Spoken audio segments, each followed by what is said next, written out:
Here we go!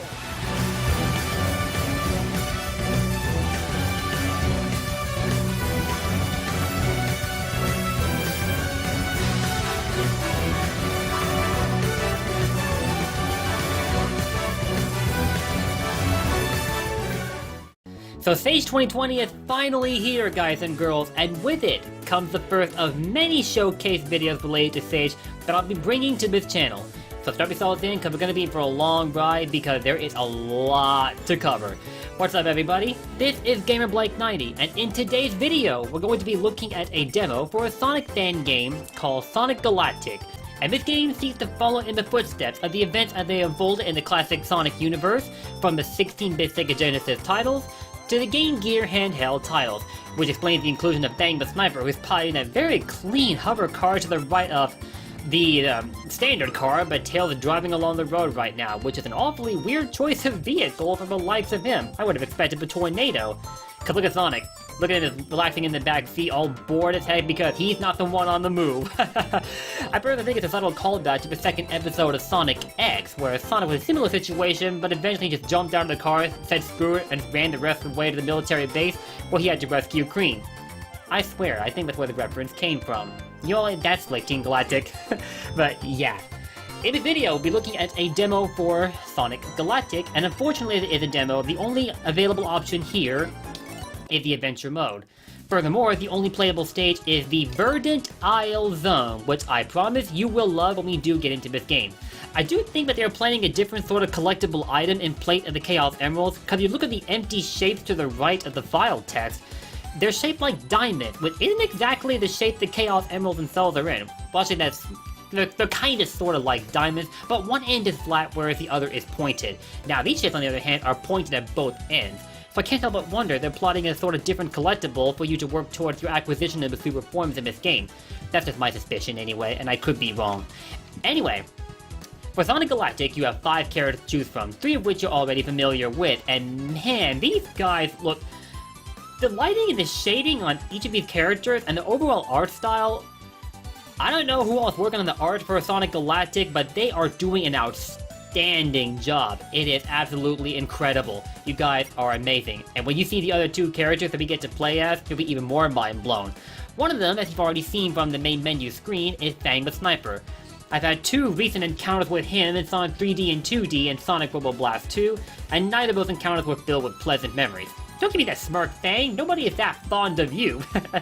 But he has decided to aid Sonic and crew in their effort to take down Eggman, seeing as Eggman himself wasn't exactly too kind towards Fang when Fang himself had his own share of difficulties trying to beat Sonic, so now Fang wants revenge. Hence, the fact he's a playable character. And you will get to see his custom moveset soon enough, but first, introducing a brand new character that is making their debut in the Sonic fan game universe, and one you may glimpse very, very briefly to the left of Tails in that car. Here is Tunnel the Mole.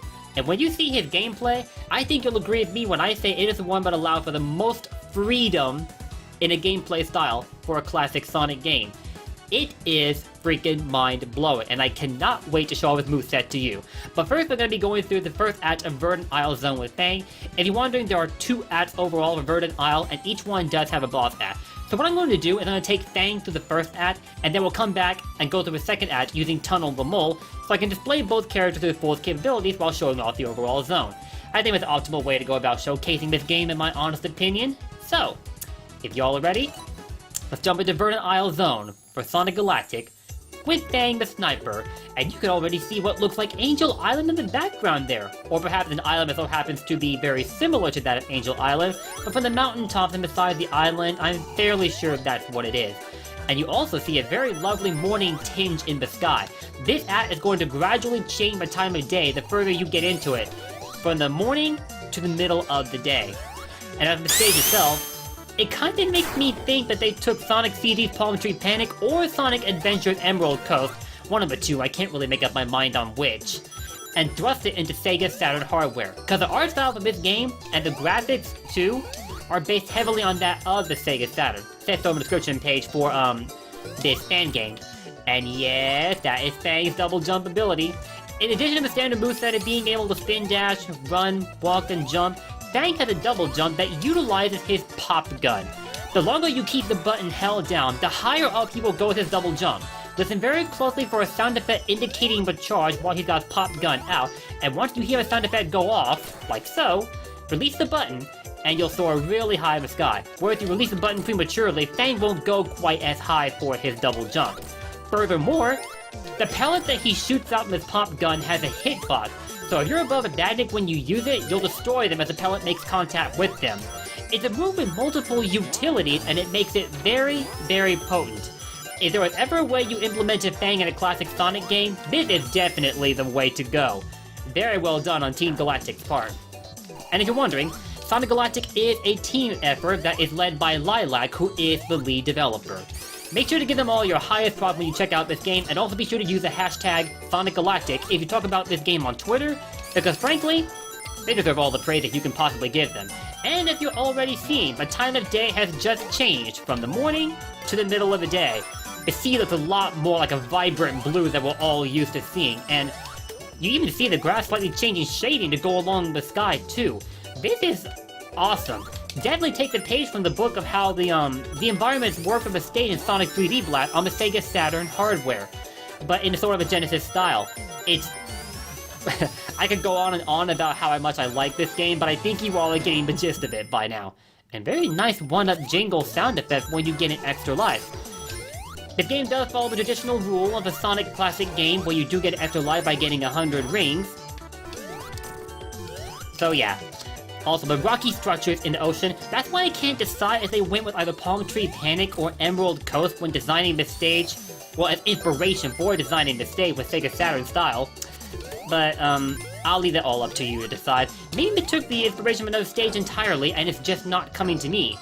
Perhaps Wave Ocean from Sonic 06? Oops. Might upset some people by even mentioning 06. Let me not go there again. Now, one note to make about Fang's ability with the pop gun. Be very careful, because while you're running at the pop gun in preparation for your double jump, Fang is not in his ball of animation when the pop gun is out, so that leaves him slightly vulnerable to attack from enemies. So if you're going to attack an enemy right after using the pop gun, make sure you release the button quickly so that you aren't left vulnerable by the time you go on the attack. Friendly little tip there for those of you who are trying this game out. There's not a whole lot of zones to play with here. In fact, Verdant Isle is the only one you'll ever get to experience, but hey, it's definitely going to keep you busy, especially with the unique abilities afforded to the 5 characters. Sonic, Tails, and Knuckles all have their typical abilities to work with that you might be familiar with if you play plenty of Sonic games yourself, but Fang and Tunnel definitely add some new flavors to this. Anyway, this boss seems to borrow from the oversized Caterpillar seen on Sonic Mania's Mirage Saloon. At least that's where I suspect they took the inspiration from, but it works a bit differently. For starters, it comes in at you from the right, and you have to be very careful because it will spit spike balls at you. So time to jump preparation of that, and eventually he'll start running along the sand trying to crash into you before jumping back to the right side to repeat his attack pattern. And oops! Fang had a little bit of a misfortune there with his victory animation, but that's just typical of him, trying to show off only to fall flat in his face just like he did in the Game Gear titles. I love that victory animation. It depicts Fang perfectly. Anyway, there is a second act for Verdant Isle, but as I promised you all, I'm going to take Tunnel through this act instead so you get to see what he can do, so I will be right back. Alright, so here we are, Verdant Isle Zone Act 2 with Tunnel the Mole, exactly as I promised. And once you see what he's capable of, exactly as I said earlier, you'll think this is a character that affords you the most freedom of gameplay styles in this game. Check it out. With double jump, he burrows himself to the ground upon contact with it. Kind of borrows from Mighty's Groundbound, only he burrows himself to the ground because he is a mole. And if you simply tilt up on the joystick or the D-pad while you're in the ground, he'll just hop right out of it and be back on his merry way. But if you press the jump button instead, he will launch himself out of the ground at an increased velocity while in attacking animation. Because he has claws outstretched, if he touches any baddies along the way, he'll destroy them immediately. And as you're just now realizing, if there are any other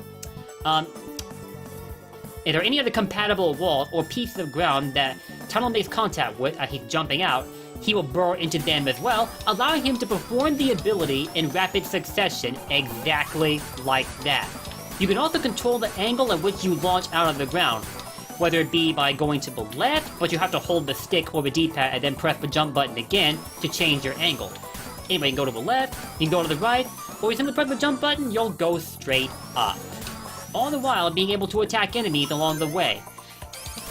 The first time I saw this ability, my reaction was, why is Tunnel the Mole not an official Sonic character? He's executed so well that he would just belong in this universe. It is crazy. The passion and talent that went into this character was beyond phenomenal, and Tunnel quickly became my favorite character to play with while I was playtesting this demo. So freaking awesome, man. Like, it is insane. So yeah, that's Tunnel's moveset for you, and as you can imagine, we're going to be having a lot of fun with it in the second act, because there are a lot of walls that he can jump in between while using this ability. And I did say wall because he can burrow into them as well, but you will have to change up the direction in which you tilt the stick in order to change the angle in which he exits the wall. For example, you launch yourself into from the ground like this, and then you go up, you'll technically go to the left from the wall, same as you did if you would leave the ground, and well, from this demonstration, I think you all get the idea. Just tilt your stick in the corresponding direction you want to go to when you exit the ground, and the game will do the rest for you. So anyway, Verdant Isle Zone Act 2. Oh, whoops. That badnik there, you cannot jump on top of. He is beatable only by spinning into him, whether from a spin dash or from a standard roll. Because while you're running, you just press down on the stick or the D-pad, and you can perform a quick little roll, exactly like how you could in a classic Sonic game. And before I play the entirety at Act 2, I'm going to show y'all real quick that Tunnel burrowing ability allows him to break through bridges as well. Not through every bridge though, but some he can break through. Interesting, huh? Also, no special stages in this demo with Sonic Galactic. Sorry guys! Can I break this bridge with Tunnel? No, I cannot. Like, you can break the bridge in Act 1 with character, but for some reason, you can't do the same in Act 2. And there are also certain instances where Tunnel cannot burrow into the ground. Case in point, the side-scrolling boss that unfolds in the first act. You can't burrow into the sandy ground while you're fighting the Caterpillar boss. It's a little different from how you would fight him in Mirage Saloon, but also very creative. Absolutely loved it. Now you can see from the background, we seem to be standing next to a lake inside a region surrounded by woods and mountains. Bit of an odd change considering we're on an isle, but I get the theme of going deeper and deeper into the isle, so we're closer to the center a bit as opposed to the beach side. Anyway, here is the boss, and holy guacamole, this Eggman soundtrack. The soundtrack overall of Sonic Galactic was absolutely top tier, so it definitely warrants a mention. Oh, yeah. Now, Tunnel can burrow into the ground here, but I haven't exactly been able to find optimal use for how this boss works. But if I had to guess, you can maybe land on top of him while you're rocketing out of the ground, as you have to attack the glowing yellow orb on top of his machine to damage him. And you'll generally get your best chance to do that while he's spinning along the ground, but you may be able to hit him in the air as well while you're using Tunnel. I haven't exactly been able to confirm that, so don't take my word for it. Anyway, we cleared out the boss for Verdant Isle, and with that, we are done with this demo. And bro, this Act Clear soundtrack, dude, this goes hard. Dang, that's awesome. I love that level clear fanfare. You guys are extraordinary. Now, just in case I haven't mentioned it, this is a group effort led by Lilac, who is the lead director for Sonic Galactic, and this credit scene reveals the rest of the team involved in this project. Many props to all of them. I thank you guys for giving us this demo to enjoy, and if y'all haven't tried it for yourself, the Stage 2020 website is struggling to keep itself open right now because of the congested traffic, so what I'm going to do instead is link you all the video trailer for Sonic Galactic in the description below, and once you go there and check their description, you'll find the download link for the demo. So if you want to try this game for yourself, please make sure you go and check their trailer out. I promise y'all, you ain't gonna waste any of your time on this demo for sure. Short as it may be, there's a lot of freedom to be had here with all of the character gameplay styles, including those of Sonic, Tails, and Knuckles. And speaking of which, I did say that Sonic, Tails, and Knuckles are playable here too, and this wouldn't exactly be a Sonic showcase if I didn't show off at least how Sonic worked, right? If you're wondering, he has Mania Drop Dash and a Spin Dash, but no Insta Shield and no Super Peel Out. All these carried over from his classic games is the Drop Dash and the Spin Dash, and while on the subject of art style, this title logo, man, is something else. Look at this. It is so vibrant, like the art style in this game just jumps out at you. It even does that at the main menu screen, where you see mountains as you head along the road inside Tails' car. Still so weird to see Sonic riding in the back of a car, just snoozing his head off. and the Ray of Sunshine actually contained the icons for the options menu. Such a creative idea. You guys, there's so much I could say, but I think I speak for everybody who's watching this video when I say that Sonic Galactic has a lot of promise, and I will be closely following this game's progress now that I'm aware of its presence, and I hope to showcase it again for y'all just like I did for Sonic Expeditive, Sonic 3D and 2D, and well, many Sonic fan games in general, because one of the channel's goals is to promote the fan-made creations being made all around the Sonic fan community. So, if you want to follow all of those creations for yourself, make sure to drop those subscriptions, as well as likes and comments. I'll be making it a point to deliver as many videos as I possibly can, hopefully on a daily basis. Really the only challenging part is having to overcome the extended upload and rendering time thanks to the quality options I've been trying to improve upon, as well as my commentary recordings, because those don't always go smoothly, but whenever they do, hopefully you've been enjoying the end result. Now before I actually do end off this Sonic Fan Game Showcase, let's see how Sonic looks in action. His art style kind of reminds me of that used for an old demo called Sonic Ages, also Sega spelled backwards. Only not quite as pencil-y? I know pencil-y isn't really a word, I'm sorry about that, but I think you all get what I mean. If you have seen Sonic Ages for yourself, or if you haven't, then well, I have played the game myself, but I had never made a video showcase for it, so chances are you may not know what I'm talking about, even if you've been following the channel all the way from the very beginning. But here, you have it, Sonic's gameplay in action. As I said, he has a drop dash, and overall his animations are very, very, very smooth. Major props to the Sonic Galactic art team and the sprite team for developing all of this for us to enjoy, and I hope you all check it out for yourself after you download this game. Until then, I will be back with more presentations of the Stage 2020 content for my next video, which hopefully won't be that further off down the line. Until then, thank you all for watching this video, hope you enjoyed it, and if you'd like to consider becoming a Blue Blur, just drop the subscriptions and ring that bell so you can stay up to date on my content as it comes. And again, those likes and comments are always appreciated. Thanks again to Lilac and their team for developing Sonic Galactic, and I will see all of you next time for when we continue my content train for Stage 2020. Until then, peace out, Blue Blurs, for life. Take care.